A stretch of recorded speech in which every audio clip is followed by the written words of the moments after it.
when those lights go out, these cars get loud, and we go motor racing.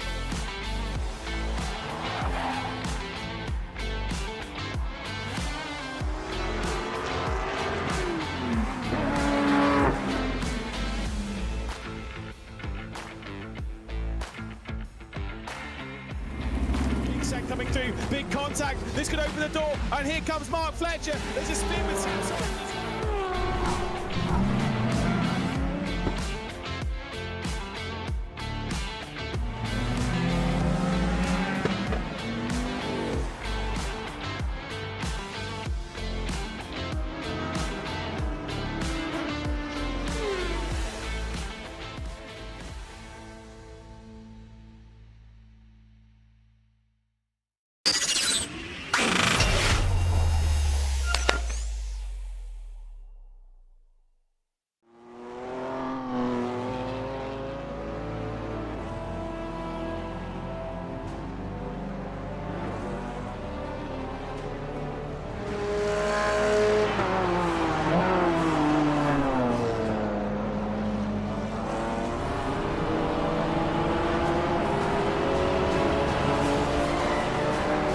Welcome to the final round of the Motorsport UK Rookie Sports Car Cup here on iRacing. It is Oulton Park, the second of our British rounds for 2025, and we are ready to settle 2 championships. Both of the championships are still on the line coming into today, with the BMW M2 class being covered by 3 drivers and just 9 points. In the MX-5s, 2 drivers covered by 20 points, although David Haynes in second place is certainly in a better run of form and may look to take over that championship lead at the very, very end. It's myself, Ian O'Leary, back after a couple of weeks alongside Darragh Thacker, who's been here throughout the season, and it is a perfectly poised finale here at Oulton Park, Darragh. Yeah, and after some fantastic racing action all the way through the season so far, great to see that it's come down to this at Oulton Park. You know, Navarre and Lebanon in the last 2 weeks, tracks that are a little bit more unknown to the drivers, but delivered such fantastic racing, and great to get here to Oulton Park with so much to play for. There is the view of the schedule, and as I say, bookended by British racetracks. We end here at Oulton Park up in the northwest of England, Cheshire to be specific, and that is where we will end our season. Now, as I say, both of our championships are up for grabs here this time around, and we're very pleased about that indeed. Heading into this finale, Ashley Toth currently holds the championship lead in the M2 CSR class, but as you can see, 3 drivers are covered by just 9 points, and those are the 3 that will fight it out for the title. Oliver White and Seth Johnson are the others chasing, and it's so close actually that not even 2 second places or whatever will be enough for Toth. That is the situation. Rhys Tarrant will probably finish the season 4th of Roy Weller. He's got quite a gap back to Sophie Aronwin and Sean McArdle, who are only a point apart. Andy Schell, Ian Chambers and Ewan Thompson round out the top 10 in the M2 class. In the MX-5s, it's 20 points between Matt Jordan and David Haynes, but as I mentioned, David Haynes is in a very good run of form. He's won 5 of the last 6 races and the last 4 on the bounce. So he is a force to be reckoned with. Matt Jordan can win the title tonight with 2 podiums, as long as those 2 podiums are not both third place. I hope you're still with me. Third place is Jordan Sutherland, 8 points ahead of Tom Cordy, with Ben Sieber running up the top 5. Daniel Marshall's next ahead of Dave Young, with a bit of a gap back to Harley Byrne. Then Jeff Nash and Ryan Hilton, who rounds out the top 10 in the MX-5 class. So that's how we're looking going into this final race. Very, very finely poised indeed, which is absolutely fantastic news for us. And this is what they're fighting for. The prizes for the top 3 in each class. The winner getting a Cube Controls F-Core Evo wheel rim. Second place receiving a pair of Cube Controls RG Plus sim gloves. And a third place receiving a pair of Cube Controls G Plus sim racing socks. Top 3. That's in both classes here this season. So that's what's on the line, and this is a look on board at a lap here at Oulton Park here. On board with one of the BMW M2s, a very, very challenging circuit to get right, especially in qualifying. The proximity to getting off track, as has been the case through quite a lot of the circuits this season, is very, very high, so got to be very, very wary in this short qualifying session that you don't just dip some wheels onto the grass either side of this racetrack. Yeah, and so easy to do. And it's not the widest of tracks either, and with grass so close, it is, you know, a danger for the drivers to try and go side by side at parks, in parts. So we come down to this hairpin down at turn number 5, and a little bit off camber, of course, going uphill as well, as you will now run towards the Hislop chicane. It's such an interesting part of the circuit, I think, where we're going to see a lot of the action happening, because we are taking this British chicane. Not too sure if we're taking that in the loop itself, but however, it's going to be a long run down in towards Hislops at the chicane, and it's going to be key to get moves done here. Difficult to see it done too many other places here at Oulton Park, but these are the kind of cars that work really well at a track like this. Yeah, there's the second chicane, which I think we definitely are using. If not, it turns into quite a difficult circuit to overtake. What already is an overtaking circuit where difficulty... Sorry, that's in the wrong order, isn't it? A circuit where difficulty is... overtaking is difficult. Wow, that's good. Through the final couple of corners, this is Druids, and... yeah, very fast, turn 15. Just watch the rise of the road there, just over the other side of the hill. And then watch the dip into the bowl down here as well, coming off of Lodge Corner. You really do dip off. It's very steep down there, and then you plunge back as well. So up towards the line, it is a hilly finish to the lap, but a great lap as it is. And as you say, cars that suit this kind of racing. First times are coming through in this qualifying session. Still 5 minutes to go, so you've not missed much. Ashley Toft is the leader of the session at the moment, ahead of Seth Johnson. And if Toft is going to win this title, it's going to have to be something similar. Not a single finish outside the top 5 so far, but after all, Oliver White's only had 1, and Seth Johnson only 2 races outside the top 5. That's the consistency that we've seen from these front 3 drivers who are fighting for a title here tonight. It's been great to see how they've been battling all season long to keep themselves in contention, and the battles that we've seen, everyone's overtaken everybody else in that group of cars as well, and it has been such a tussle right at the front of the field. There's Sean McArdle going straight through what will be the Britain's chicane, so it is going to be a very, very long run down into Hislops at the right-left combination, but still lots of times left to come in. Only 10 times have been registered so far, but that lead for David Haynes in the MX-5 is pretty impressive, 9/10 of a second. I stand corrected. That's just under 2 now. So there we go. Matt Jordan comes in. I mean, you know, we can talk about how Matt Jordan's got a big lead in that MX-5 championship, and you know, 20 points between them. But you want the momentum going into the final round, don't you? And it's hard to argue that David or anybody else other than David Haynes has the momentum. 5 wins out of the last 6, including the last 4 on the bounce.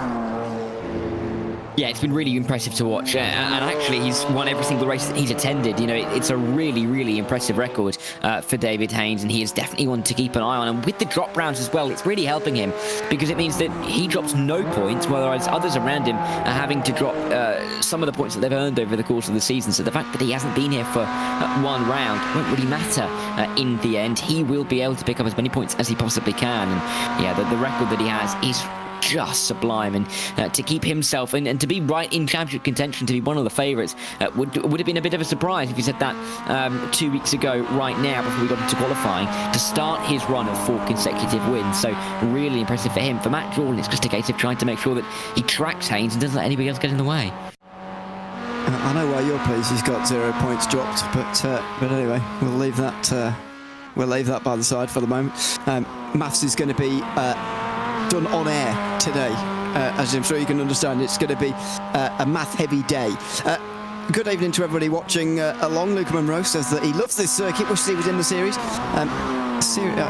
Luca Monroe's probably got too good of an I rating for this series, hasn't he? I don't know, but this is for drivers, by the way, in case you've never seen the series before, who had never reached 2,000 I rating or above. So it's for people like me.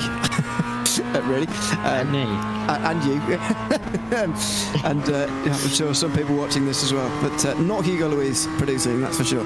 He would not qualify, I would say. Andy Chell makes his way into the final corner. Bit of a big gap at the moment to Seth Johnson, but doesn't that just distill what this season has been all about? Johnson, Tarrant and Toft, 3 drivers covered by less than 1/10 of a second. All we need now really is for Oliver White to get up there and get within 1/10 as well. But so far, Oliver White is not in this session, so I have an unfortunate feeling that he might fall by the wayside in our championship fight tonight. Yeah, which would be a real disappointment. Well, I mean, it helps us in terms of the maths because it means that there's one less driver to account for, but it is a shame that we might have a slightly narrower range of possibilities of who could be the champion in that M2 class. But as it is, Seth Johnson doing everything that he can to get himself to the front. And I mean, 2000s. We saw it last week with some incredibly close gaps. We're seeing it again this week. Very little to split some of these drivers. And it is fantastic to see. This is a technical circuit. A lot of time can be gained and lost.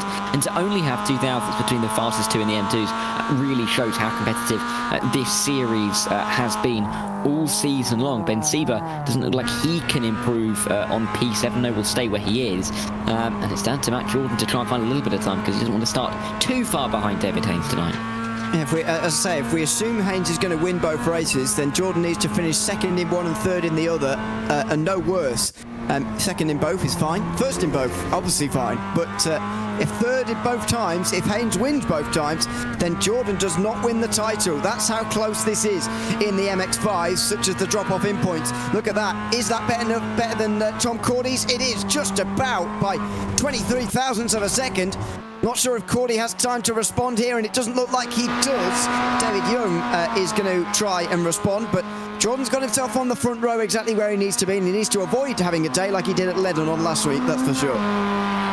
Yeah, got to make sure that he is still in the hunt, really, and to get a good qualifying would be absolutely crucial to help him along his way here, but we'll have to see if that's even going to be possible for him. Only a couple of corners to go for David Young to get himself to the start-finish line. Of course, rising up to the line. It's quite a severe drop and then rise here at Oulton Park as you come towards that start-finish line. Is there an improvement for David Young? Doesn't look like it. That time wouldn't be good enough for anything more than P5, and he will stay fifth. Not good enough.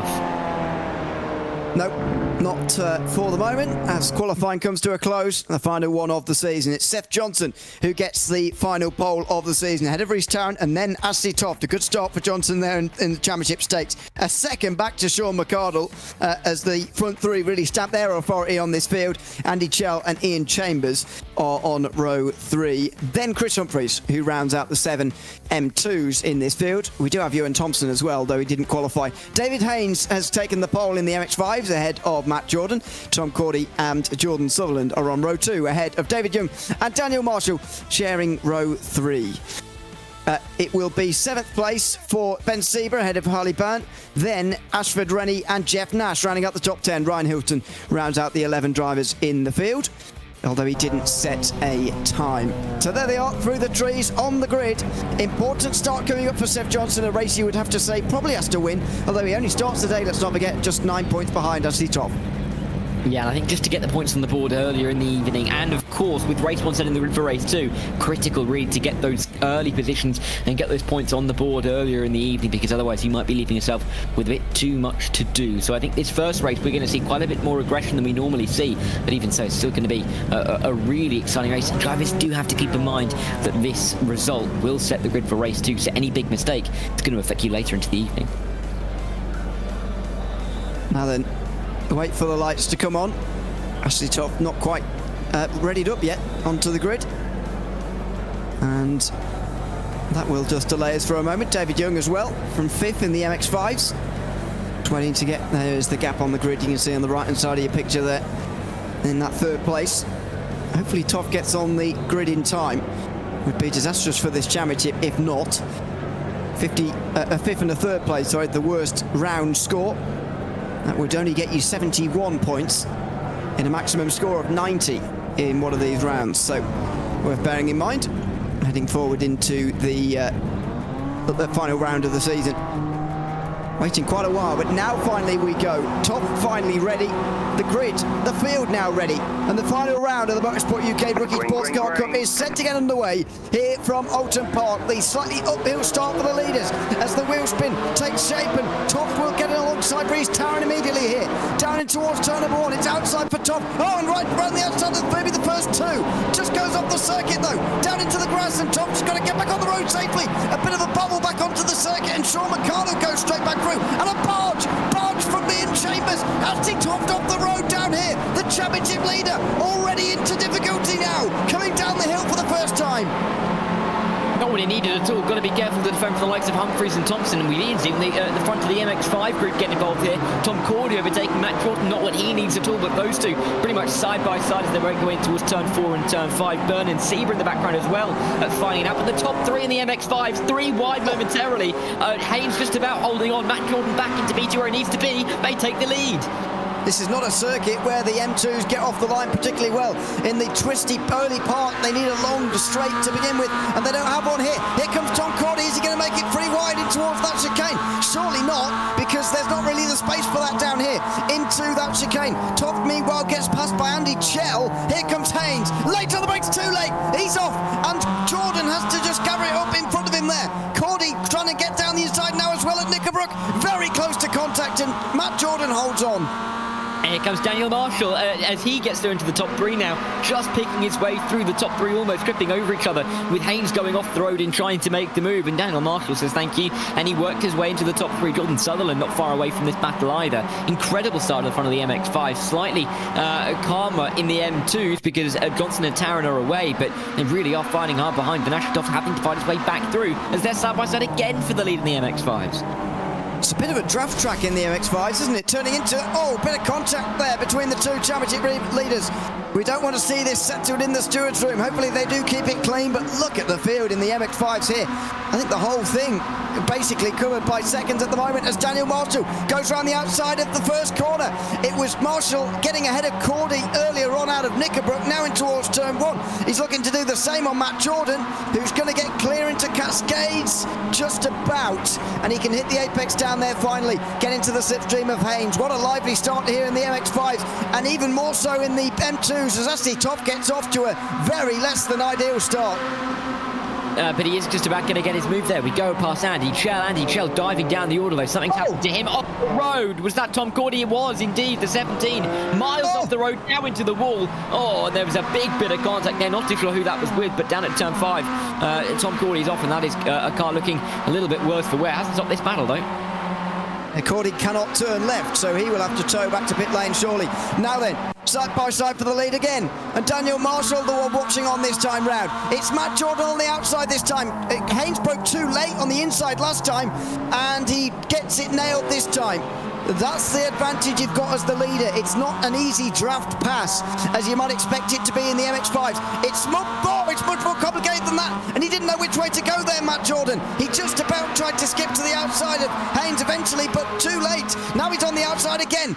Coming into the left-hander, that was close. Now Marshall looked up the inside. It's going to be a run round the outside from Matt Jordan, and he is going to stay in front here, Jordan, with the slipstream of Haynes. Yeah, incredible battle now as we run up the hill in towards the tricky final couple of corners on this circuit. Difficult to get them right, especially when you're fighting side by side.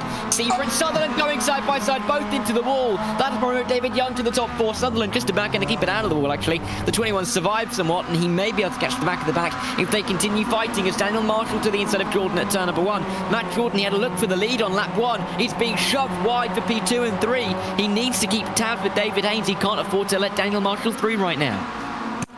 I mentioned at the start, at the end of lap 1, that pretty much the whole Mazda MX-5 field was all in one line, but that has come to an end pretty quickly here because of the crashes of the previous lap. We now only really have 3, and even then David Haynes is getting away, and that's where the two in front need to get organised here. Marshall and Jordan need to start to work together now to bring back the leader again, but Jordan is too focused in the rearview mirrors. Marshall's shaping himself for a move here and there as well, and that's allowing David Haynes to get away with another victory. It would be in 15 minutes time. Yeah, really poor exit there from Matt Jordan as well. Daniel Marshall's going to have a good run to the outside line through 6. They'll run their way up towards Hislop chicane once again, and Daniel Marshall has got a bit of an advantage. The inside line will favour Matt Jordan, but will he be brave enough to send it there? Ashford Grenny, David Young having a look like Noah's Ark down here in towards the chicane. Does he brake too late? No. Matt Jordan keeping it on the road. Fantastic braking to make sure he's still in P2, and they continue onwards, but this battle is just going to run and run and run. It absolutely is. Ashley Topp, meanwhile, is up to 4th in the M2s, now on the back of Sean Mercado for 3rd place. The action a lot less lively than it is in the MX-5s. This is Ian Chambers going for a spin. That was one of the overtakes that Toft made. Didn't really have to make one. And this was another. And that might be looked at by the stewards. That was Toft into contact with Andy Chell down into turn 5. Meantime, Jordan tries to get past Haynes. This is what happened to Cordy as he rejoined the circuit and went straight into the fence. Jordan gets down the inside of the final corner and takes the lead. Yeah, he had Ashford Reddy's into the top 5 as well, but almost out of nowhere as Matt Jordan made that move work. Through the trees, I think maybe there was even a bit of help from behind of Jordan Sutherland in that incident with Ben Sieber, but Rhys Tarrant went off the road as well. It's just been a bit of a chaotic couple of minutes across the field. Outside line in the bottom right-hand corner for David Haynes. He couldn't quite get the move done. This is what happened to Rhys Tarrant. Through turn 1, that rear end goes and off into the barrier. Here he goes. That gives Toft second now, because Toft also got past Mercado. So that's the situation in the M2s. In the MX-5s, it's still as close as ever, or it is again now, because they did that little bit of work together, and now they're back with David Haynes again, who's really close behind Matt Jordan now, coming off of turn 5. And he's going to have a chance at coming through here, maybe on the run down the hill in towards the final chicane. There he goes to the outside line now. He is going to pull. Going to be late on the brakes, going to have to be from Haynes. Jordan on the inside this time, can't quite shut him out. There's contact side by side between the pair of them, and they've got to be careful because of the tyre barriers down there. You can very easily feed one another into the tyre barriers. They didn't do so on that occasion, but here comes Haynes again, trying to retake that lead from Jordan. He just about squeezes to the left-hand side in time for Druitt's corner. The fast double right-hander. And now then, Jordan breaks later. He's through, and here comes Daniel Marshall on the other side as well. Yeah, great move from Marshall just to make sure he stays up the inside. Jordan really struggling on some of these acceleration zones. Marshall nearly going fully onto the grass to try and get himself into the lead of the race. It's going to allow David Haynes right around the outside of the final corner to try and make sure that he can stay in front. David Young sitting on the rear end of this as well and trying to find a way through to see if he can get himself maybe into the top 2. Incredible to see that first to fourth is split by just 0.6 of a second as Matt Jordan will continue in the lead. But, you know, all 4 of these guys could find themselves in any position at the end of any lap at this rate. Only 8 minutes have gone. Feels like we've been here for, you know, half an hour with the amount of racing that we've seen. That was very close to disaster on a couple of occasions, and Marshall's properly off now.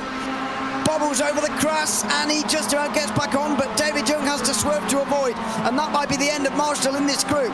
Ashford Rennie and Ryan Hilton, meantime, are side by side, and that's Ryan Hilton through, is it? Hilton didn't qualify, remember, in that qualifying session. So it's a good job from him to get up to 5th place, and that was a decisive move into turn 5 as well. Yeah, nothing much Rennie could do there. Jeff Nash trying to find a way through too, but yeah, Rennie on the outside line into a corner. Like turn 5, it's cambered a little bit away from the outside line as well. Difficult to hook it right around the outside. You really need a lot of confidence and a little bit of overlap as well to make that work, and it just wasn't to be. Andy Chell there fighting in live shot with Chris Humphreys. He made the move a little bit wide. Humphreys came back up the inside. There he goes again. And that is the battle for 4th place in the M2. So close to contact, and there is the car off there. That's Ian Chambers, who went off to the side of the circuit there just to try and stay out the way, it looked like, more than anything. Jordan versus Haynes, meantime. Nose to tail again. Just 11 minutes left in this one. And you've got to say, this is must-win for Haynes, really. Haynes needs Jordan to finish outside the top 2 on at least one occasion here tonight. And so he can't really afford to lose 6 points to him when he's already trying to make up 20 in one day. Yeah, that's the issue I think that he's going to be facing, particularly in towards race 2 as well. If he can't quite find a way through and has to start behind and lose the points from race 1, it's not going to be looking good for David Haynes. But again, Matt Jordan under pressure into turn 1 this time. He's offline. It's going to give a chance to David Haynes. Can he find the inside line at Cascades? He's looking for it. They're nearly bump drafting as they make their way towards the downhill part of the lap. But Jordan holds firm, but he's just taking every single inside line right now just to make sure that David Haynes doesn't have a line through. I must say, I hope David Haynes races the Four Nations Cup that David Haynes is going to commentate on. That would be great. Anyway, we'll just I'll park that thought for a few months. Andy Chell, meanwhile, he's stays 4th. Holds off those in the M2s. For whatever reason, the M2s a lot less, lot quieter here than what we see in the MX-5s. I guess the MX-5 just suit this track a little bit more for racing, but we don't normally see this kind of thing at Oulton Park. The removal of that Britain chicane is a big help to racing here, certainly. Haynes again moves through on the outside of what is actually a very long straight now into Knickerbrook. On the inside, though, Jordan stays ahead, and if he can hold it like this all the way home, he will be in a very comfortable position indeed to take this championship. Yeah, this is going to be well, it's still going to go down to the wire, but this is looking good for the time being for Matt Jordan. It's not been as rosy as this in the last couple of weeks, but he's finding a way when it matters, and that is going to be critical for him if he wants to take home that championship and, of course, that steering wheel, which would come with, well, come as the prize for the champion. Reece Tarrant has made a move past Chris Humphries to P5 as well in the M2 class. There's almost a little race between 4th and 7th on their own, really. Andy Chell at the front of it. They're 11 seconds back from Sean McCartan. It's only 4 seconds between the 4 cars, so that's a bit of a battle. Nothing really in comparison to this MX-5 duel, though, as you've got the top 3, then the next 4 all in shot. And again, important points. He may not be fighting for a title or a top 3 finish in the championship, but every single position is going to feel like a big achievement for these drivers. It certainly is. Down the hill into Cascades, and Haynes is still putting the pressure on. It's got to Jordan a little bit there. He went a bit wide around turn 2, and surely this gives Haynes a chance. Outside of turn 4 would be audacious, and he's not going to go for it. Sensibly so as well. He'll look at the outside of turn 5, and now after that he will go for the run. What is the run looking like? Off for the corner, not as good this time, but sometimes that's not the worst thing in the world. You don't want to be too close, otherwise he'll have no slingshot coming onto the back straight. But David Haynes has certainly got that as he now moves into the slipstream of David Young. How can he get himself through here? It's the battle in the bottom of your screen, by the way, for 5th place. Jordan defends nicely, top of your screen for 1st. What about 5th? Jeff Nash versus Alfred Rennie down into the chicane. Got to be careful. Nice respect shown between the two of them, and Nash goes through. Rennie goes far too wide and allows Ryan Hilton through. Be delighted about that. Gets the free position. David Haynes, though, having to work a bit harder for it. We've seen this already where he's had the outside line to the double right-hander. Jordan's been able to stick it up the inside. Is it a rinse and repeat? Not quite, because there's a bit of contact. Jordan trying to find a way through. This could allow David Young to try and find his way. Maybe make this a 3-wide battle as they run their way towards the final couple of corners of the lap. Really tricky to see how this one's going to end nicely, but into turn 16 they go. Or I should say at Lodge they go. It's still going to be in the same order. Don't quite know how, though. That was so close, and again, Jordan to the ultra-defensive line into turn 1. David Haynes outside line into turn 1, and he's not going to manage it there. He'll go for a late apex, I guess, and look for the off the corner. That's a very big bit of overspeed there from David Young, who has to lift off, and unsurprisingly so as well. It's difficult to know what David Young should do here, because they're so often going side by side in front of him. The track's not really wide enough for 3 wide. I'm not entirely sure how he can get himself involved in this. Yeah, it's not like Jordan and Haynes are really pushing each other off the road. Quite a lot of respect shown when they are fighting. Having said that, they may come to blows very shortly indeed. But David Young just hanging about and keeping himself at a safe enough length or distance that if those two in front do start battling, maybe push each other wide, he's not having to check up himself. He's able to just take a much better line and take positions like he did on the opening couple of laps as they went through Knickerbrook. So definitely good chance for David Young if he's behind Haynes and Jordan as they fight again. Down in towards Hislop's outside line for David Haynes. 4 race wins in a row, looking to make it 5, and he will have a better run inside line of the second part of the chicane. He's got the position, and there is David Young around the outside of Knickerbrook. Can he make this work for him now? P2's on the line. Oh, but he's on the curb and he's all over the wrong part of the racetrack, and Jordan will just hold on. Haynes couldn't really help him as well. You'd imagine that he'll try and give the slipstream to Young if they're side by side to try and help him along, but couldn't quite do it there. Didn't keep the overlap for long enough for that to really take effect. Haynes again now defends. It's side by side meantime between Hilton and Nash. That's Ryan Hilton goes straight through again, and it's side by side for the lead again. Outside line for Jordan. Haynes keeps the inside, but he's going to be cut back. Oh, and there's contact. Haynes just tried to cover off the cut back there by staying on the right-hand side, and here comes David Young. They slowed each other down so much out the corner that David Young's going to go for on both of them here. Is he clear for turn 1? No, yes he is. Wow, what a move round the outside that is, and David Young takes the lead.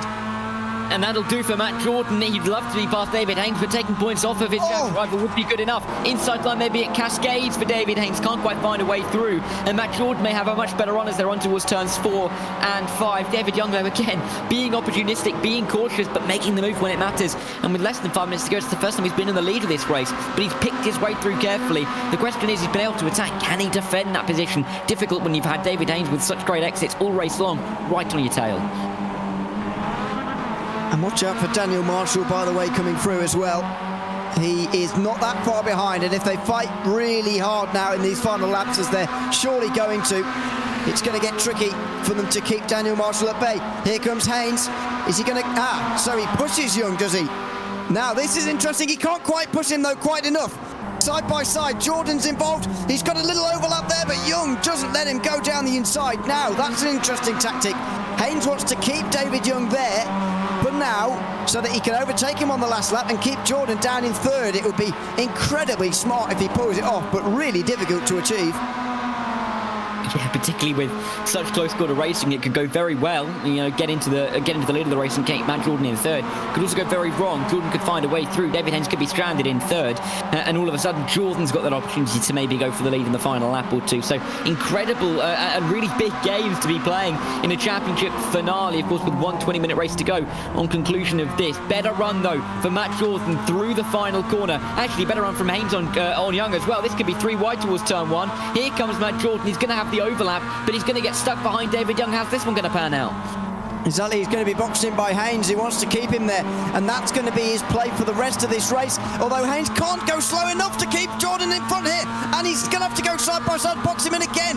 It's almost as if they're working together here, these two, Young and Haynes, to try and keep Jordan behind, and Marshall's going to be on the scene very soon now. He's going to get there right at the end of this race. There should be 2 more to go, by the way, when they get to the line. Seth Johnson's just coming over the line now, so it's going to be 2 to go at the line, 2 to go for the leaders right now. Again, Haynes pulls out the line to box Jordan in again.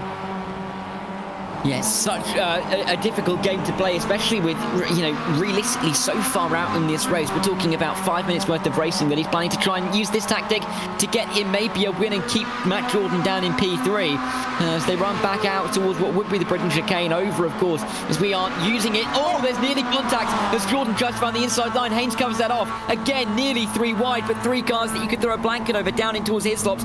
Outside line for Jordan. Can this work? Trying to snatch P2. He's on the grass. He is, and he's nearly in the tyre barrier as well, but he's got away with it here. Now, he's got 2 laps, so he shouldn't be too worried about losing the other 2, and in fact, even if there was only 1 lap, he shouldn't be too worried either. He's not that far behind, but Daniel Marshall is definitely there now. The fact that Jordan just lost those few temps means that Marshall gets a bigger slipstream now, and he's going to catch up even quicker. So he's definitely going to be a factor by this final lap. This coming up is 2 laps to go. Yeah, and it just goes to show that this race isn't going to feel like it's over until it really is over. Ashford Rennie, something's happened to him. Well, he's gone for the outside line move. He's gone a little bit too deep into his slots. He's lost 2 positions trying to gain a couple, and it's not worked out too well for him. Meanwhile, 2 positions looking to be gained for Jordan, nearly 3 wide again as they cross the line. Incredible racing, absolutely crazy. David Haynes still not going for the move just yet, and he's on the inside line again. He's going to have an awful run out of turn 1, and we're going to see the same thing again with Jordan on the inside. 3 wide this time though, and surely the car will fit through. Matt Jordan comes through, and he does get the inside. He's got the positions down in Cascades. He's finally got rid of David Haynes' plan here, and he's falling apart a little bit now for the man who's chasing this title. Matt Jordan is using attack as the best form of defence of this championship lead right now, and he takes the lead. Oh, there's contact. Haynes has definitely hit David Young there. Off goes Daniel Marshall. Well, the stewards might have something to say after this race. Is spinning and sliding off the circuit goes David Young. And he's going to have to try and see how many drivers he can keep behind. He can't keep behind Hilton and Byrne. They're through, and Nash as well. He's going to drop right towards the back of the field for what will be the start of race number 2. Not good news for him, but Haynes is too far back on Jordan, surely, to make a move on this final lap. Well, it's the final lap for the leaders, but the leaders aren't quite here yet. So it's going to be still another lap when they get to the line. Now have a look at this from the off-board cameras. For me, Haynes has just misjudged that really, and has put Young off the circuit. Marshall does a good job in defending, avoiding, sorry. But yeah, I can't see any other way in which that's not David Haynes' fault. Unfortunately, they're serving David Young straight off the circuit. Yeah, and it's not good news at all for them. They have got another lap, haven't they, to have to go around. Seth Johnson is not a million miles behind, to be honest. We haven't seen any lapping, really, particularly of leaders in this championship so far. But Seth Johnson's only about 10 seconds, maybe 15 seconds off the back of the MX-5 leaders. So it's closer than it has been. Side by side up in front as well. That's Jeff Nash and Jordan Sutherland. But Seth Johnson's not going to mind. It's a beautiful race from him. Exactly what he needed as well. He took his first race win of the season last week, and he's coming into form at the right moment. Is Seth Johnson. He's going to come across the line, and he is going to take victory here from Oulton Park. In terms of race finishing positions, he gained 6 points of the 9-point deficit he had at the start of the day, although he'll lose one of those because Toff gets the fastest lap point in that one. So the gap will be still at 4 between the two. But a winner-takes-all situation between Johnson and Toff. You'd think it's winner-takes-all between these two, but Jordan's done enough here to know that second place is absolutely fine if, indeed, he can't hold on for the win. Yeah, let's see. Is there a possibility for David Haynes to get his way through? Of course, there's been a little bit of contact between Haynes and his namesake, David Young, but can he make his way through for the lead regardless? Jordan will do everything he can to defend it. Outside line at Hislops for the 4-time reigning race winner, David Haynes. Jordan just about going to hold on. He knows how crucial this is for his championship to be in the lead here. Such an important point swing it'll be between first and second. Contact! Oh, and Haynes stops, and Marshall's going to win this race. Daniel Marshall's going to win this race after some great avoiding action a couple of moments ago to avoid the crash between Haynes and Brown. Haynes has just got on the gas a little bit too early here, and he's got into Jordan. Jordan's going to be third ahead of Haynes, but look at that. Harley Burns going to come through right now. Jeff Nash is there as well. It's all happening back there as Marshall comes into the final corner. He is going to take race victory in the MX-5s. Daniel Marshall, who's not even finished second this season. He's 6th in the championship standings, but he's going to take his first win, and that is going to be a dramatic finish for the MX-5s. Goodness me. Haynes gets back in front of Nash on the run to the line, but he loses points to Matt Jordan, crucially. 3 more of them, and he begins the final race with a 23-point deficit on his championship rival. Ridiculous final lap, absolutely crazy. I don't think we've seen anything like it. Well, not this season at least, but let's have a look at it again. There's the contact in towards Knickerbrook. There's a little bit into the entry of the corner, a little bit more on the exit, and more again. There's at least 3 taps there. David Haynes immediately knows that he's at fault and stops and waits and then lets Marshall through. I don't think he could believe his luck. And look at this as well. It takes them so long to accelerate back up to speed again that a lot more come through as well here on the other side of the hill. This Harley Burns going to be in the green and white, right through on the outside. Good opportunities actually to come through on the slip through on the inside. Jeff Nash also slipped through on the inside of Haynes as well. There, and there's the contact. So David Brown has made contact with somebody at the end as well. David Young rather. David Young rather has made contact. Who was? Jordan Sutherland, that was who he made contact with. So that was the last bit of drama as well. But goodness me, the end of the first race, and Seth Johnson wins by 1.8 ahead of Ashley Toff. It's Sean Mercado who gets on the podium ahead of Reece Tarrant, Andy Chell, Chris Humphries and Ewan Thompson round out those on the lead lap. Ian Chambers finished a 1 lap down. It was first place in the end for Daniel Marshall in the MX-5s. A great race between them, with Ryan Hilton finishing second and Harley Burn third. Not many would have predicted that. Matt Jordan extended his championship lead to 22 points because David Haynes did get the fastest lap point. Jeff Nash just in behind him with Ashford Reddy in 7th. David Young 8th, who did hit Jordan Sutherland towards the end. Ben Sieber was one of those who got lapped towards the finish. Same for Tom Cordy, who we saw with a lot of damage earlier on in that race. Well, let's have a chat, shall we, to Seth Johnson, first of all. We'll try and do the race winners first, and then see if we've got time for any of the others. Starting, of course, with Seth. Congratulations, Seth, on a race victory for the 2nd week in a row now. You've taken race 1, but how important does this one feel in the context of the season? This one feels really important. I've got to make sure I do the exact same result next race to beat Ashley in the championship, and I am nervous. I can tell you that for sure. Well, yeah, if either of you win, it is a title going your way. How much pressure does that put on you going into this crucial, as you say, final 20 minutes of the season? It's immense. I'm sat here now in my rig, wiping my face with a wet flannel. I'm trying to keep as cool as I can. Just keep the confidence like I did into race one. It was thankful that Reese had his little moment with a bit of dirty air off the back of my car and relieved the pressure from me. So I wasn't pressured too much into making mistakes. But even that, I am nervous for turn one come the next race. Hopefully me and Ashley don't come together. We don't want a Senna Prost moment at all. And it should be a good race, hopefully. Absolutely. Well, good luck for that final race, and thanks for chatting to us as well after the first one. No worries. Thank you. Have a good one. Thanks very much. Seth Johnson there, the race winner in the M2s. I believe Daniel Marshall is able to chat to us now as well. Yeah, welcome in, Daniel. Good to have you with us. Thanks very much. First of all, tell us about that race. I mean, you must have been so surprised to see the front two stopped in front of you coming into that final sector there for you to go on and take the win. Yeah, I mean, this is my home track, so I've done a lot of laps around here. So I thought coming in, if I was going to win, this might have been the track to do it. And then after those first few laps, I thought a podium might have been on.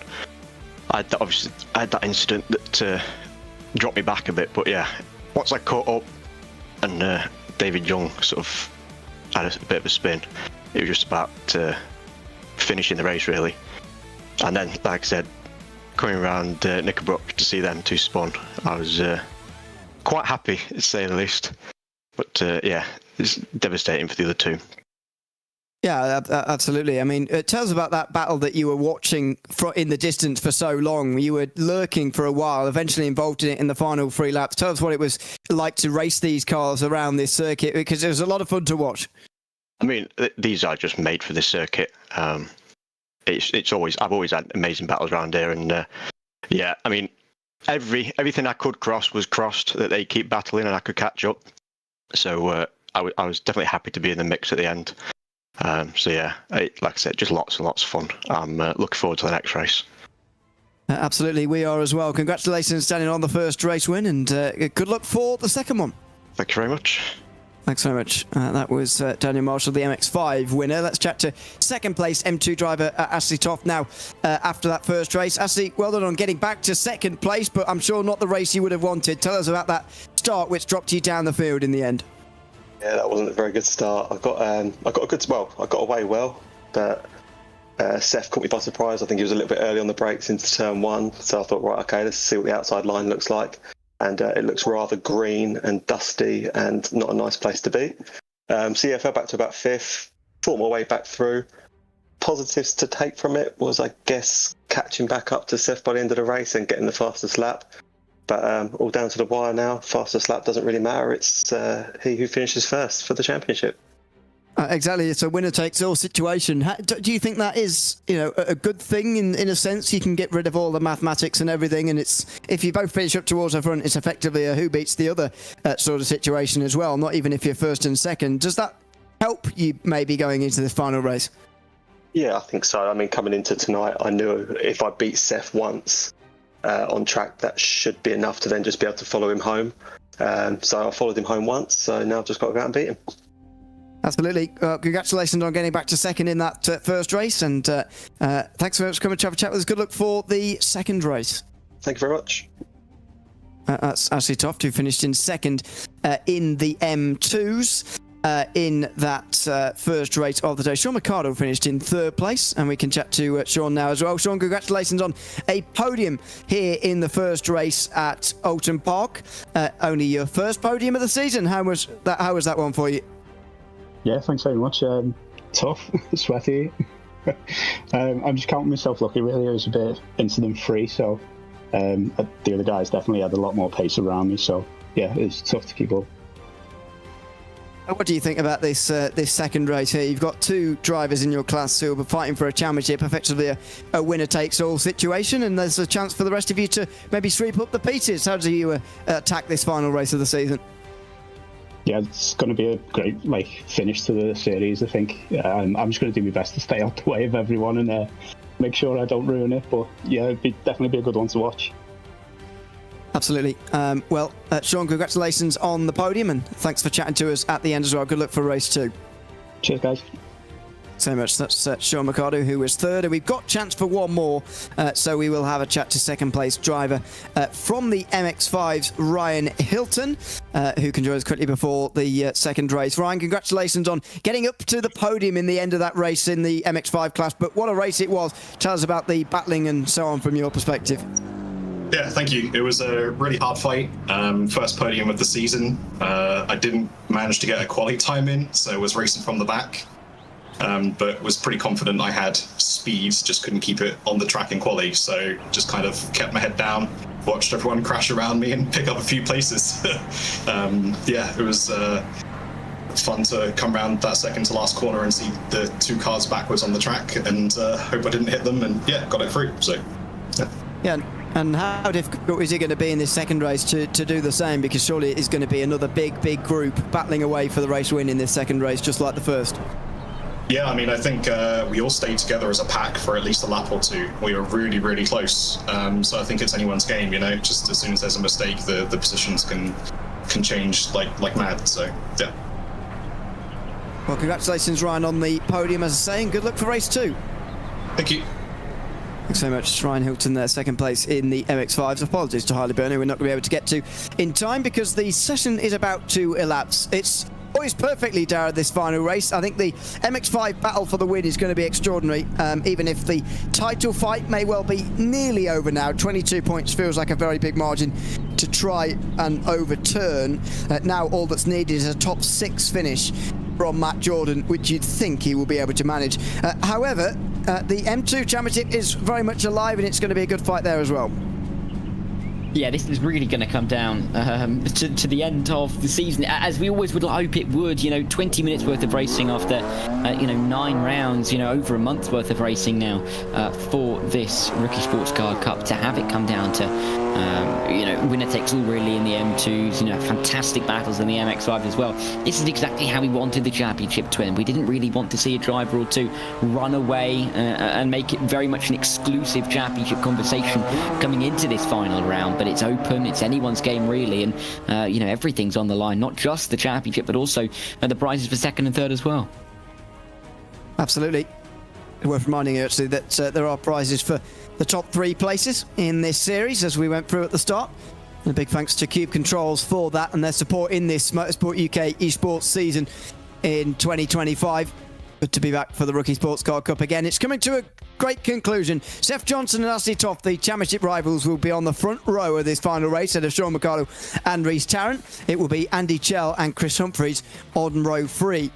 At the back of the field, Ewan Thompson and Ian Chambers, who was the only driver to finish 1 lap down during that race.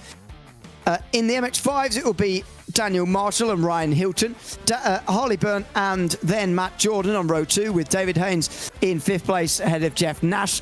Excuse me. Asford Rennie will be 7th ahead of David Young, who is involved at the front, but starts 8th. Jordan Sutherland, Ben Siever and Tom Cordy round out the 11 drivers. Well, it is going to be a dramatic conclusion to the season.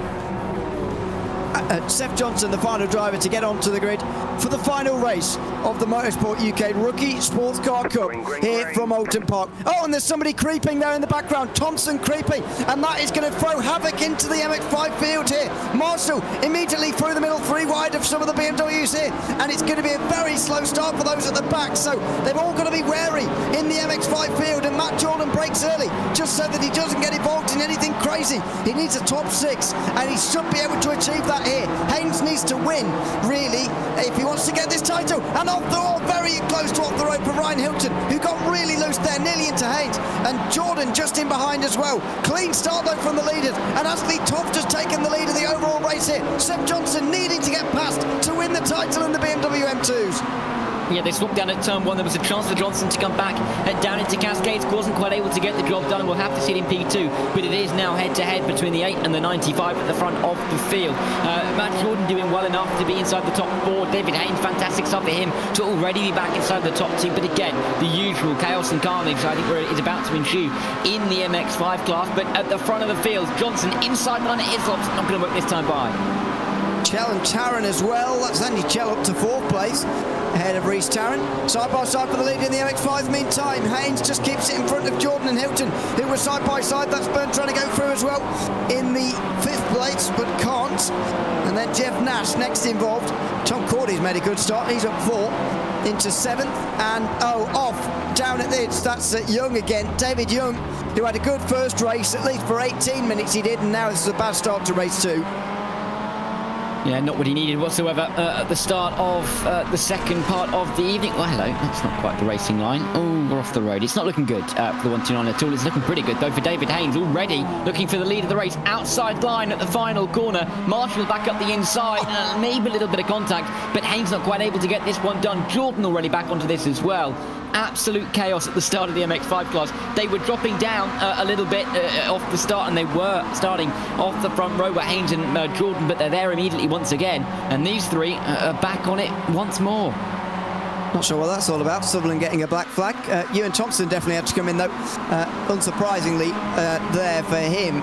Marshall's still in front of Haynes, who's trying to get to the lead here, and he's going to have to try and get more to join in here in the MX-5s so that Jordan can drop outside the top 6, because even if Haynes wins and Jordan finishes 6th, it would be fine for Jordan to win the title. Down the inside for Haynes meantime, and that's very wide for Marshall. He just about keeps it on the road, but now he's got Jordan around the outside, and Jordan doesn't quite go through. David Haynes does, and he now leads, but for how long as they come onto the back straight? Yeah, bit of a moment there. Jordan trying to find a way through on Daniel Marshall. I mean, he'd like to keep Haynes as close as he possibly can. He doesn't need to finish in second here. He has enough points in the back of his pocket, but he's going to go for the inside line.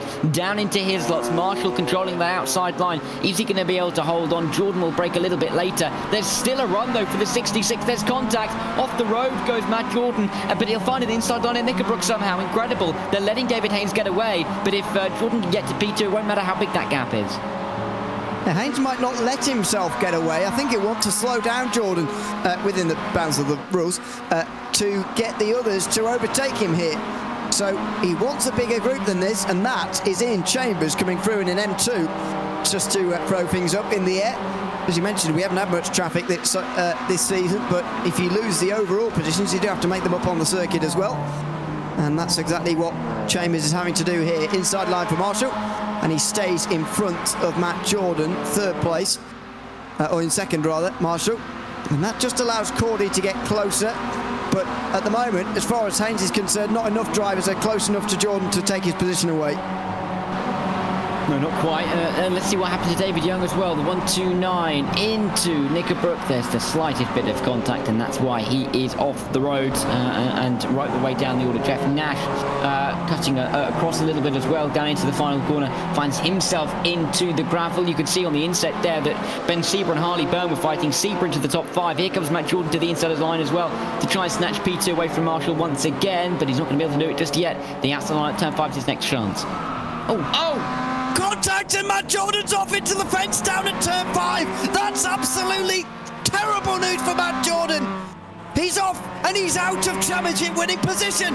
Oh my word, Ashford Reddy's going to be next involved as well, and Jordan's got to hope there's no damage on that car, because as it stands, David Haynes would take this title.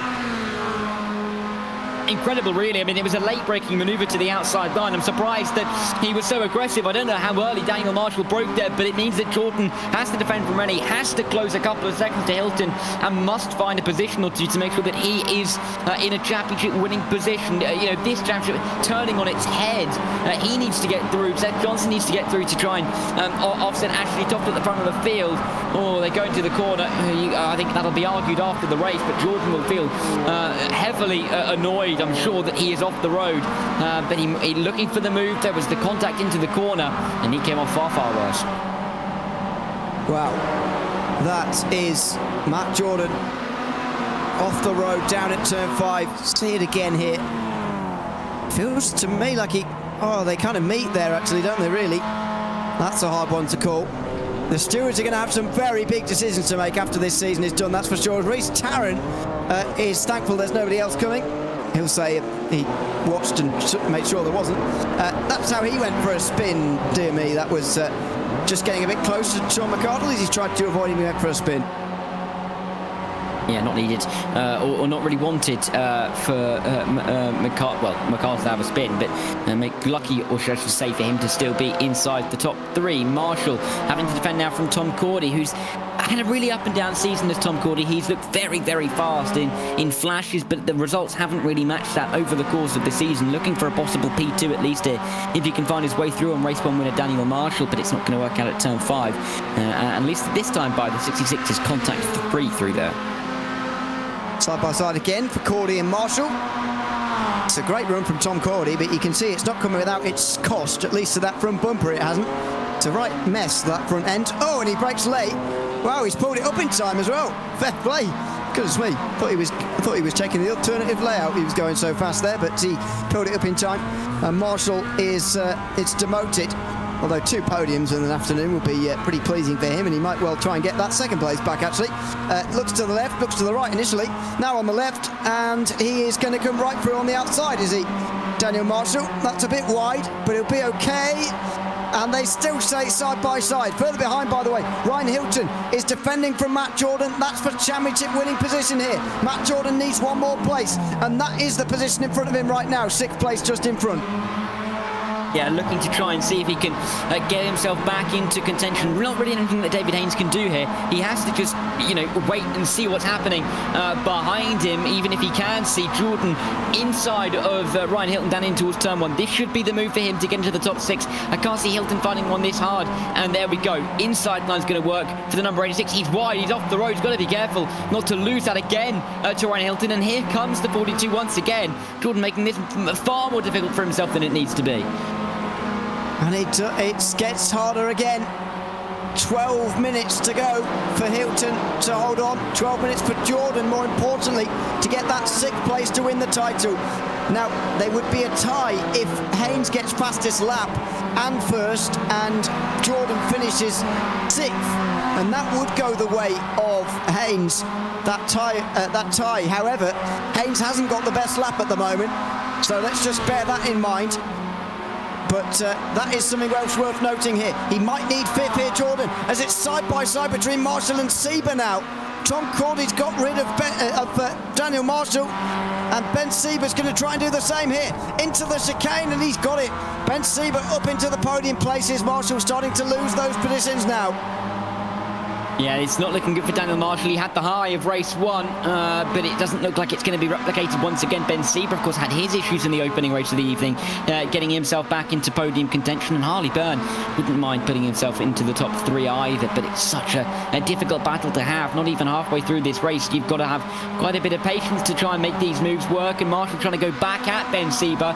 Inside, it'll be the outside into the final corner, but he won't quite make that one work. Very similar liveries, actually, on the front end, isn't it, between Sieber and Marshall? Difficult to tell the difference. It's easy to see from the rear end, but they're very yellow on the front, and Marshall looking to try and put himself as the leading yellow car. He's got some blue wing mirrors as well. That'll help differentiate between the 2 of them. It would be easier if they're not going side by side. Ryan Hilton's off, and that gives Jordan championship winning position again, but was there contact, and will that be something else for the stewards to look at, maybe? Dear me. Chris Humphries, meanwhile, gets ahead of Reece Tarrant for 5th place, and Toft and Johnson are only half a second apart. Worth noting that, because winner takes all there in that championship. A lot less maths to do there. Oh wow, Byrne and Marshall went side by side and very nearly into the wall together there. They still might do. Down into turn 5. Marshall had already had contact with somebody down here, and this time it's Harley Byrne who goes right round the outside. That was a very good pass for 4th place. Yeah, and he's now into a great position to chase after Ben Sieber. This is what happened with Ryan Hilton. There is contact with Matt Jordan, and the 42 is off the road, staring at the barrier in towards the final corner. There was a car on the inside, took a very aggressive line, not on the racing line with Ryan Hilton, and in the end the contact's going to send him spinning. So, that's close. David Haynes' contact with David Young will certainly be coming under scrutiny at the end of the race from race 1, but so will that from Matt Jordan. So hard to know where this is going to go at the moment. Chris Humphries, meanwhile, gets a black flag, and he comes to the pits very late. So much so he confused Ian Chambers by the looks of it. Chris Humphries into the pit lane after a black flag. That might be incident limit. Well, surely not after 11 minutes, but might be. Yeah, we'll have to worry about that maybe a little bit later on. Haynes has still not got a fastest lap. Now he's got a lap. So he hasn't got the fastest lap, but he's finally got a lap that counts. That means his first 5 laps all contained off tracks, which is not a great thing for him and his race. But anyway, there's Siebert going a bit wide for Harley Byrne as well. Then Marshall, and then Jordan. If Jordan wants to be safe and forget about worrying about that fastest lap point, then he needs a top 5. Yeah, it's a mathematical conundrum in that regard. I think just getting as many positions as he can would be the ideal position to be in. It would make it somewhat simpler. Harley Byrne trying to find his way to the podium as well as they run towards 4 and 5. Maybe going to the inside. Bit of a late move, not going to be quite as late as we saw the outside line from Matt Jordan when he came to both with Daniel Marshall. And that was originally over 2nd and 3rd. Those 2 drivers now 5th and 6th as Cordy Zebra and Bernabeu come through. Still 1.2 between Toft and Johnson. Been no side-by-side there really since the start. But Toft just gently pulling that advantage out now, which is potentially winning him a title. It is not a big gap though, and no mistakes can be made back there. Same here as well. Jordan cannot afford another mistake. Ashford Reddy and Jeff Nash are not that far behind. And in fairness, David Haynes has just gone out to the lead and he's run away. He's not worried about what Jordan's doing. He's, played this one very fairly. I think Haynes could very easily have got to the lead and then start to block everybody. So we got a 7-car train in the hopes that Matt Jordan falls to 6th or 7th or something like that. But he hasn't done that. He's done it the fair way by winning the race, doing his job, and then hoping that Jordan doesn't do his. Yeah, it's not really where you want to be in a championship battle, to be doing as much as you can. And if you're David Haynes, you're pulling that gap. But Tom Gordy behind, you are being very, very solid and not looking like you're going to be beaten there. But the difficulty is, it's completely out of your control. It's all dependent on what Matt Jordan can do in the final 7 minutes, and that's such an unsettling position to be in. If these 3 continue battling and continue going wide of the turn 1, it's going to invite Jordan through. Burn to the inside line of Sieber. He's going to get through for P3. Marshall might get through as well. And all of this battling is going to invite Matt Jordan onto the rear road. There he is, just about coming into shot. There's 3 cars he could overtake. It only takes 1 or 2 of them, and he's the champion. There's another couple of exchanges of positions as we enter the final third of the final race in this season. What a great season it has been as well, and it's going to go out with a bang by the looks of things in the MX-5s. Side-to-side contact between Byrne and Marshall that time as they fight for the only podium place remaining. Here comes Ben Siebert. At what point are we going to see 3 wide here? We saw it in the first race towards the end, maybe in the second as well. He's not going to go for it quite. There's no space down the middle or really on the right-hand side. He's just got to wait for the 2 in front to battle it out amongst themselves. And they do go side by side through the chicane as well. He's got the option now as Siebert, but he still can't go anywhere. Now the exit, surely. Is he? Oh no, he can't go anywhere here either. Still side-to-side contact, and Marshall eventually gets the place. Siebert forced to watch, and Matt Jordan closes to within a second. Yeah, it's getting ever closer for him. The mistake may not cost him too much, and he's just about to reappear onto the back of Daniel Marshall, who, of course, he had that contact with to send him into this position. So the storylines wrapping themselves up as we get in towards the final 5 minutes here. But Marshall just about in front. They're all diving for that inside line, but nobody able to make a move. Can Jordan make a move towards turn 1? Will he be careful and wait? I don't know how long he'll want to wait, because he needs to make at least one of these moves stick to try and get himself that title. Into turn 1, and Jordan is surely going to get a run on Sieber there. That wasn't, oh well, he's got away with it actually. The line on the way in wasn't particularly ideal, but didn't seem to matter by the exit. Now down into Cascades again. He is right there, is Matt Jordan. And again, if he wants to not worry about the fastest lap point, which is going his way as it stands, but no, it's just gone the other way, sorry. It's just gone by 0.004 of a second. It's gone to David Haynes. So now he's got to get 5th. Jordan needs another place here, and he's got 4.5 minutes to find it. I think he'd feel pretty confident in his ability to try and find a way through here on at least one of these drivers. It's just being careful about it. He doesn't want to put himself into a position where Stuart may have to look at something that he has done in the course of making these moves. How hard will Ben Sieber want to fight? We're just about to find out. Jordan going to the inside line. How late can he brake? How late does he want to brake? How much does he want this move right now? The answer is quite a lot. There's a bit of contact. Sieber's off the road. He's got to be careful. Oh, I thought he was going to come back and hit Jordan, but they both survived. Jordan into the top 5. It's where he needs to be. Jordan so close to being swept up there by Sieber coming back onto the circuit. That was super close, and if there was contact there, that would have been championship over surely.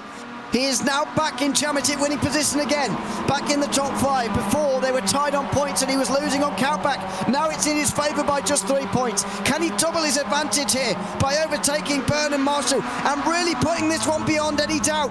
Into the final corner he has a look, but he's not close enough. This is more swept up really in the battle for the final podium place, and he's got off. Harley Bank goes wide, and that is going to be Matt Jordan through. He's now doubled his advantage at the top of this championship.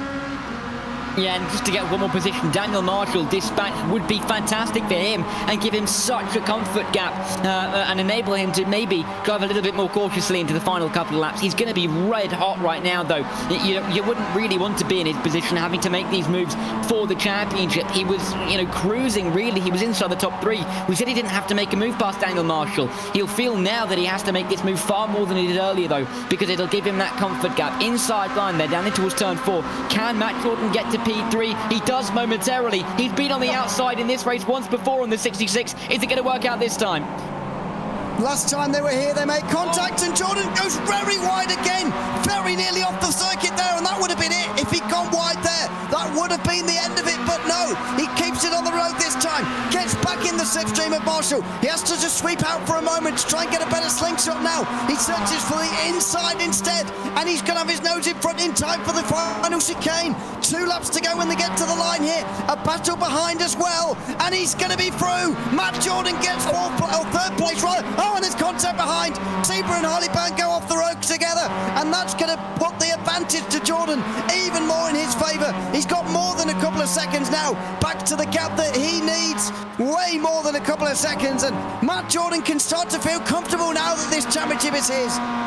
Oh, but can he? Because Marshall's fighting it back as they're on their way through. You don't really want to be running side by side when you're in championship winning position. He's already been running side by side with the 66. He came off very badly earlier on. He's going to have the inside line to the final corner. Can he finally dispatch of the race 1 winner here and get himself into a more cruising position? Yes, he can. He's 3rd place now, and he can try and move away from Marshall, from Sieber, from Byrne, and into what will be a very safe championship winning position. If you're David Haynes right now, you're not going to be feeling too good, but there's nothing that he can do in the number 6.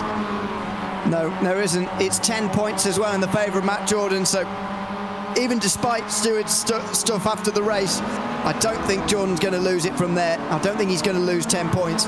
He would have to lose positions to the next 3 on the road here, and that feels unlikely to me. But anyway, what do I know? Ashley Toft, meanwhile, is on the last lap. So traffic on the last lap, 3 seconds the gap, and the title in the BMW M2s could well get quite close towards the finish here. Ashley Toft is in the lead of the race overall and is on the final lap as well. But Seth Johnson is close and looking to take that title off him.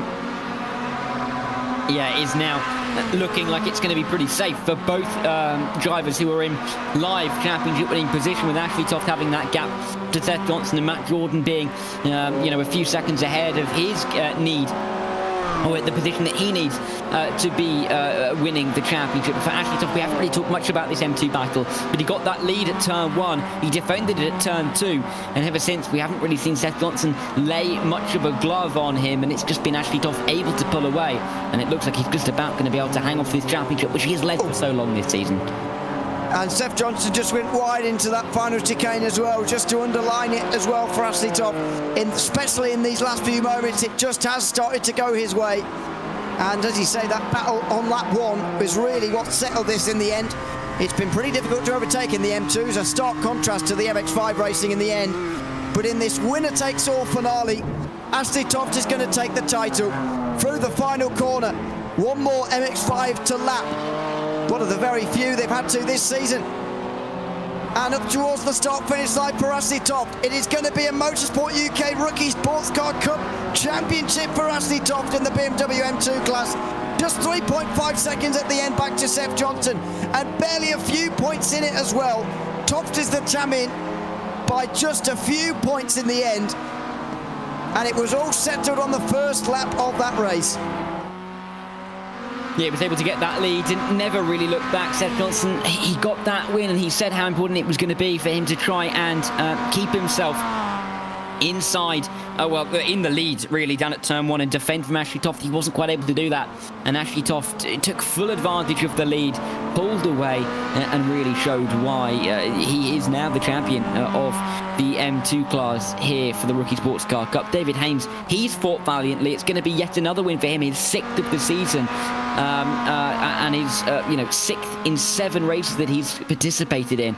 It's just sadly not quite going to be enough. Incredible, really, when you think about it that way. Yeah, it really is. It's been a remarkable season from Haynes, but 6 wins out of 10 wasn't enough.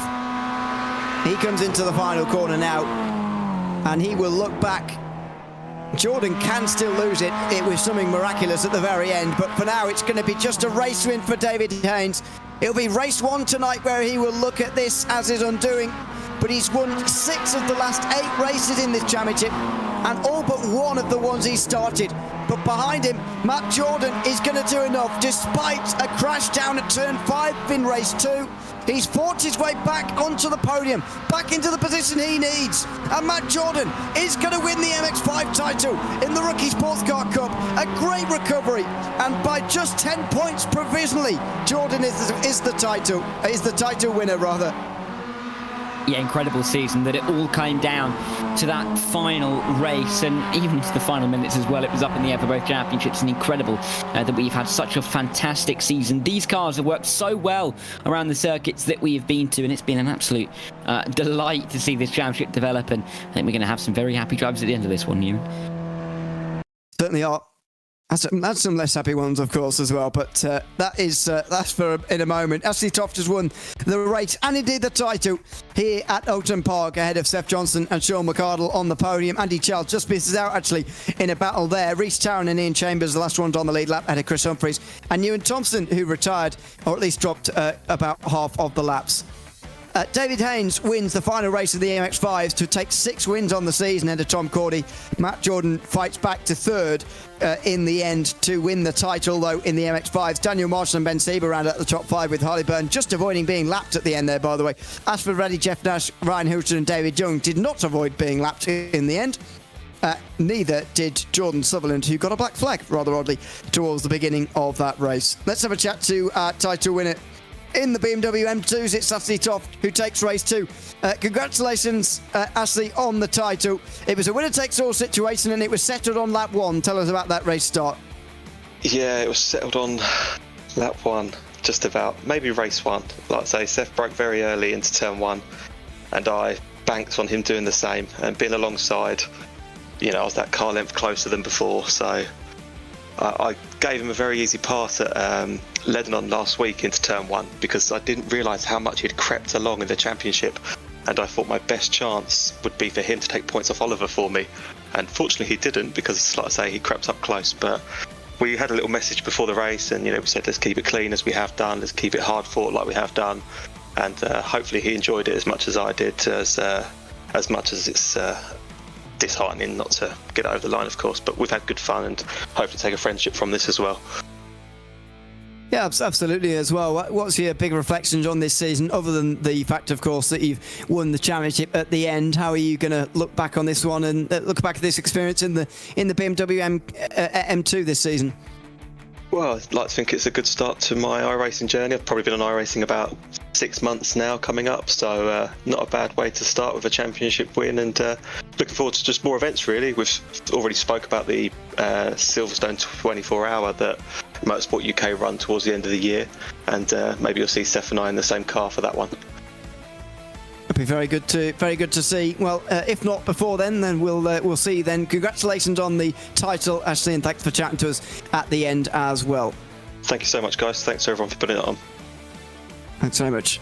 That is Ashley Toft, our winner here tonight, and our champion indeed in the BMW M2 class. Let's have a chat to Matt Jordan as well, who's our champion in the MX-5s at the end of the season. Matt, congratulations on recovering a podium, but more importantly, recovering the title as well for yourself at the end of the season. Tell us about that final race and what you were thinking when you found yourself down in the barriers down there at Turn 5. Yeah, thank you very much. It's been an amazing season, really, really good fun. Yeah, oh my God, those last 2 races were so stressful. I thought it was over when I was in the gravel facing the wrong way on the 2nd or 3rd lap, I think it was, but luckily managed to come back through. And I wasn't quite sure on what position I needed. Was trying to work out the points, so just tried to get up as high as possible. Got my head down and tried to make as many clean moves as possible, and luckily it worked out. But huge shout out to David. He's been rapid all season, and if it wasn't for that drop round, I'm sure he would have been P1. So it's been really good fun. Well, maybe it was better off that you didn't know at the time, to be honest, because it was changing all the time as well. At one stage, when you had the fastest lap, 6th place would have been enough, and then it turned to 5th when David got the fastest lap as well. So it was all very complicated. But as you say, he got to 3rd in the end, and of course, as you say, maybe not as many race wins as you would have liked, but most of those going to David, but very consistent from yourself. How are you going to look back and view this season as a whole in the MX-5? Yeah, just I had great fun. It was I was very consistent. Shame I couldn't have got a few more wins. Got some work to do to catch up with David. But yeah, looking forward to the next one now. Absolutely. We look forward to seeing you at the next one. Matt, congratulations on the title tonight, and thanks for chatting to us as well. Thank you very much, guys. Cheers. Thanks very much. That is Matt Jordan in the MX-5 champion car to this evening. Now, let's do the race winner, I'd say, from the MX-5 next, David Haynes, who wins the race in race 2 here tonight. Congratulations, David, on the race win. First of all, tell us about your evening here at Oulton Park. Looked like a lot of fun battling away, although you did less of it in race number 2. How was that for you? Yeah. Race number 2, I just kind of got my head down and went away with it. Race number 1, not my proudest moment, but yeah. It happens to us all at some stage, that's for sure. But it did bring your winning streak to an end. You were able to cap it off with a win, though. How are you feeling at the end of the race, knowing that you've taken the most wins this season and with 6, but you've not quite taken the title? How are you feeling at the end of that? Yeah, I'm fine. I mean, I knew it was going to be difficult coming into this round anyway, because he had a 20-point lead on me. And yeah, I just had to try and get him to not come second, basically. So I was trying to back him up into people, but unfortunately, Tommy and Jordan, the ones that I was hoping would be rounders, had a bit of an issue in the first race. So that kind of put me on the back foot from the start.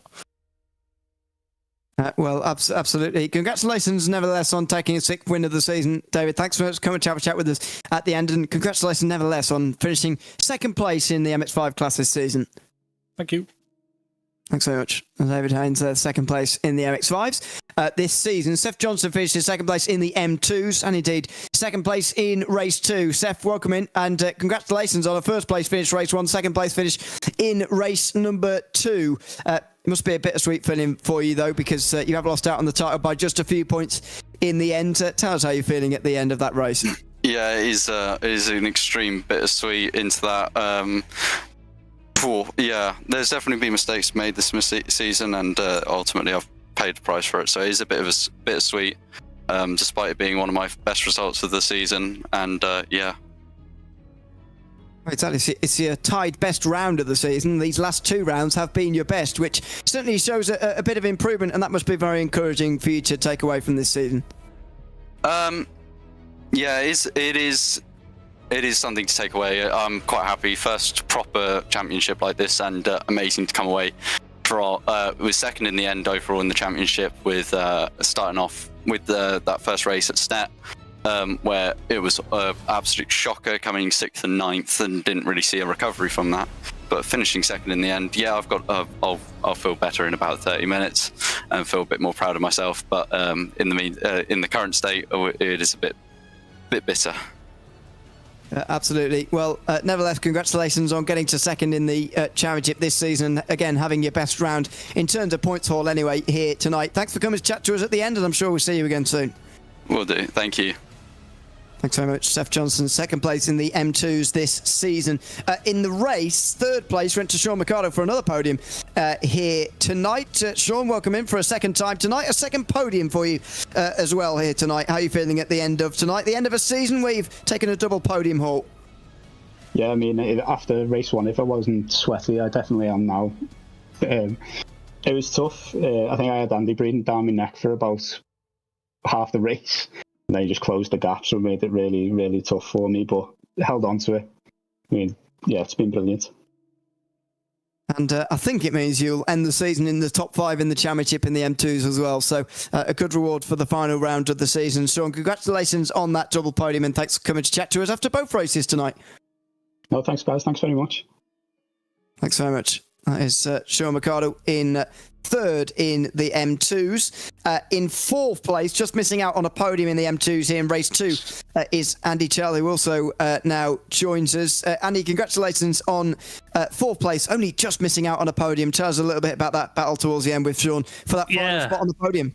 Yeah, I mean, that hi you and hi Dara. That battle was amazing. I was just talking to Sean about it. He was inch perfect. He was inch perfect. I was like, I think I was gaining like a tenth a lap, and I was like, okay, and then it gets 5/10, and I just couldn't get close enough to send it into Hislops, which was the preferred place to try and overtake. But yeah, and then into Druids, we made a bit of contact, which is why I gave the place back after getting through, because it just felt right to do so. But yeah, absolute cracking battle. Couldn't fault it. Really enjoyed it. So yeah, absolutely. Thoroughly enjoyed watching along this season as well. Andy, congratulations on finishing just off the podium this time round in the final race of the season. And thanks for coming to chat to us at the end as well. No, always fun. Always fun. Thanks very much. That's Andy Chell in fourth place in race 2 tonight. Let's just go back to one interview in the MX5s before we leave you tonight with Tom Cordy, who is waiting for us as well. Tom, welcome in, and congratulations on gaining... oh, Tom is gone. Never mind. Try one more. Good afternoon, Tom. Can you hear us? Good afternoon, yeah, can you hear you? Yes, we can, yep. Congratulations on gaining the most places of anybody in race number 2. Tell us a little bit about how you managed that and how you got up into second place for the final race of the season there. Yeah, it's just racing on disappointment from round 1. Came into this one with actually some confidence for the first time all season, and then got backed up trying to avoid crashes in race 1 and was trying to overtake Danny Marshall around the outside and got that completely wrong, so I ruined my own race, and I was so annoyed through the whole race, and yeah, just drove a bit of fire in that second race from the back and managed to just get my way through. Yeah, gutted, to be honest. At least you ended it on a little bit of a high, though, to get away from that. Congratulations on that podium in the final race of the season, and thanks for coming to chat to us at the end of the season as well. Thank you, chaps. Well done. Brilliant. Thank you. Thanks very much. That is Tom Cordy, who rounds off our interviews here tonight in the Rookie Sports Car Cup. Well, that is just about it from us here tonight. It's been fantastic to have you along this season in the Rookie Sports Car Cup. What a great season it has been as well, with a fantastic finale of 2 championships going down to the wire.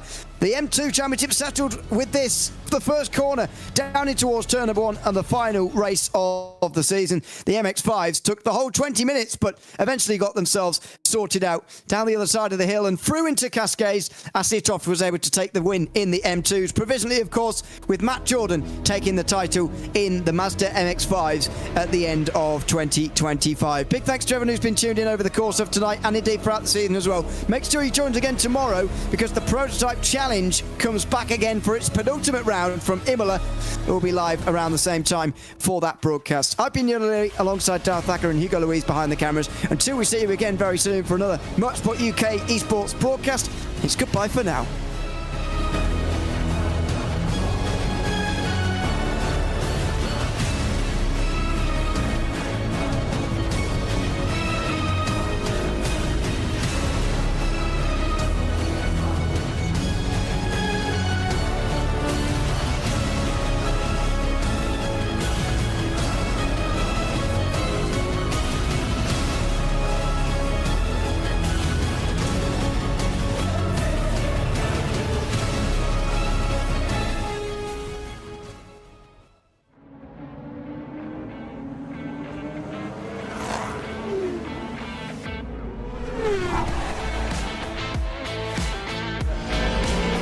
when those lights go out, these cars get loud, and we go motor racing.